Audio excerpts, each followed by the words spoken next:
নমস্কার। নিমতারা Gurukul astrology research সেন্টারের পক্ষ থেকে সকল ভারতবাসীকে জানাই নববর্ষের প্রীতি শুভেচ্ছা। জয় নিমতারা মায়ের জয়, জয় ভারত মাতার জয়, জয় হোক জ্যোতিষশাস্ত্রের।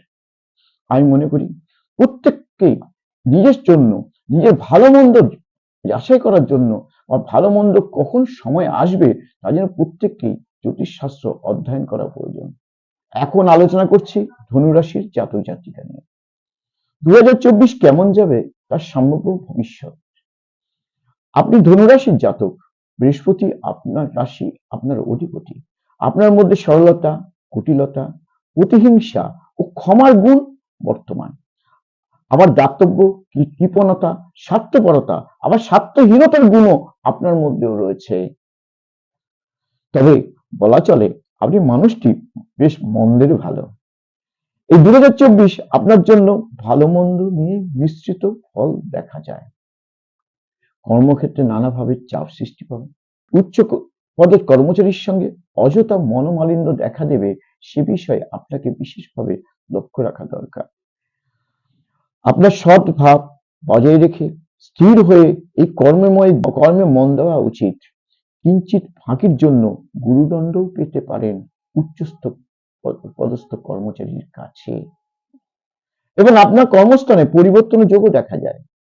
কাজেই আপনাকে হয়তো কর্মের জন্য স্থান পরিবর্তন হওয়ার সম্ভাবনা রয়েছে বা বিদেশ ভ্রমণও হতে পারে।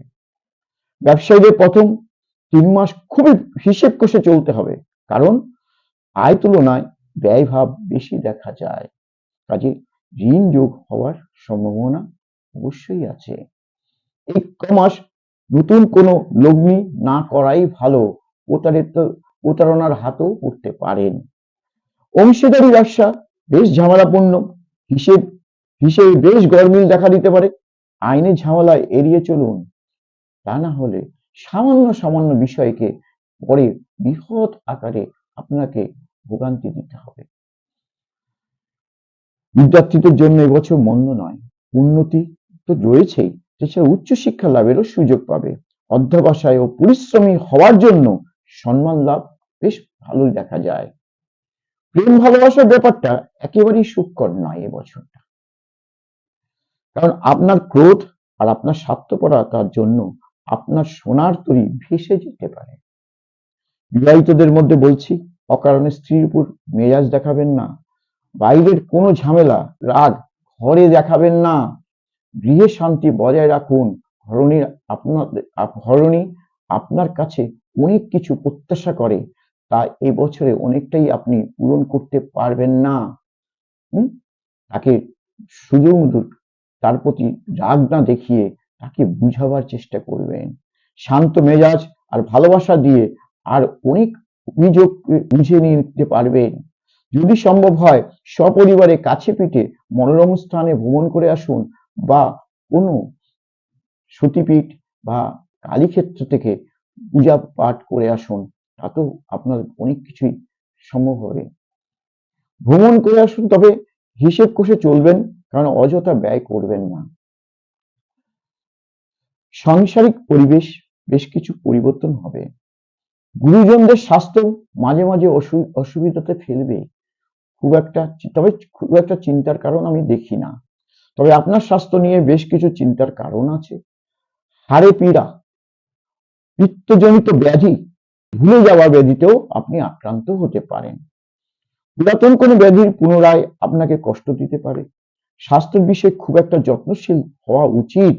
ভোজন রসিকদের জন্য এবছর লোম সংবরণ করা বিশেষভাবে প্রয়োজন, কারণ অযথা বিষক্রিয়া ভোগ দেখা দিতে পারে, এবং তাতে কি হয়, বারে বারে আপনাকে চিকিৎসকের দরজায় করাঘাত করতে হতে পারে।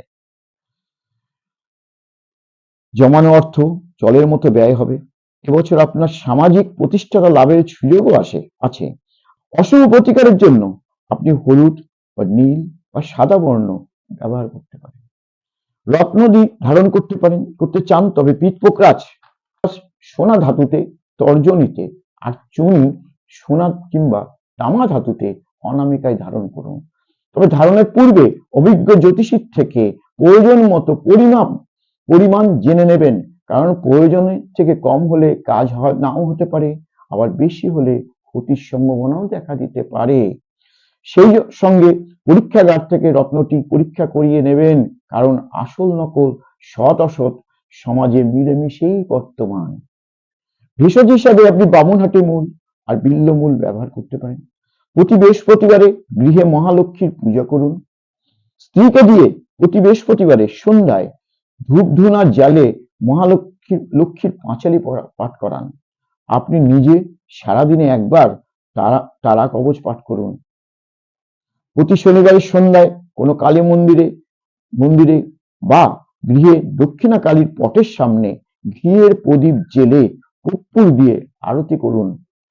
আপনার অশুভ শক্তির বিনাশ হবেই।